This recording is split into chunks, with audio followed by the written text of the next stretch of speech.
আজকে কোনটা কি মাছ এটা শিখবো। এইটা কি মাছ? এটা হচ্ছে রুইয়ের বাচ্চা নলা মাছ। নলা মাছ। এই যে নলা মাছ, এই যে তারপরে নলা মাছ, এই যে নলা মাছ। এখানে আছে পাঁচমিশালি মাছ। পাঁচমিশালি মাছ থেকে আমরা কয়েকটা নলা মাছ পেলাম। এখানে রয়েছে এগুলো নলা মাছ। নলা মাছ। তারপরে কি মাছ আছে? তারপরে আছে হলো এটা একটা মাছ, এটা পাবদা পাবদা। মাছ। হ্যাঁ, এটা এটা পাবদা। পাবদা মাছ। আরো কয়েকটা পাবদা আছে। দেখানো লাগবে। দেখো এই যে একটা পাবদা মাছ। আচ্ছা, আর কি মাছ আছে? এটা হলো গুলশা মাছ। গুলশা। গুলশা মাছ। এখানে গুলশা মাছ, এই যে পাবদা মাছ, গুলশা মাছ, অন্য কি মাছ নলা আছে? মাছ।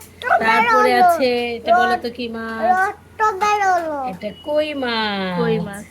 দেখেছো? কই মাছ আছে। তারপরে মিনি মাছ। মিনি মাছ। তারপরে আছে ট্যাংরা মাছ। ট্যাংরা। তারপরে আছে বাইং বাইং মাছ। মাছ। এই যে বাইং মাছ। তারপর মিনি মাছ। মিনি মাছ আর কই মাছ প্রায় একই রকম তারপর দেখতে। চিংড়ি মাছ চিংড়ি দেখা মাছ, হ্যাঁ যাচ্ছে। এই যে এগুলো হলো মিনি মাছ আর এটা হলো কই মাছ। তাহলে দেখো মিনি মাছ আর কই মাছ দেখি। এটা হলো পুঁটি পুঁটি মাছ। মাছ। চিংড়ি মাছ, এই যে চিংড়ি এটা মাছ। চিংড়ি। তাহলে এই পাঁচ হলো মিশালি না, এখানে তো অনেক মাছ আছে। পাঁচের বদলে আট মিশালি হবে। ঠিক আছে, থ্যাংক ইউ।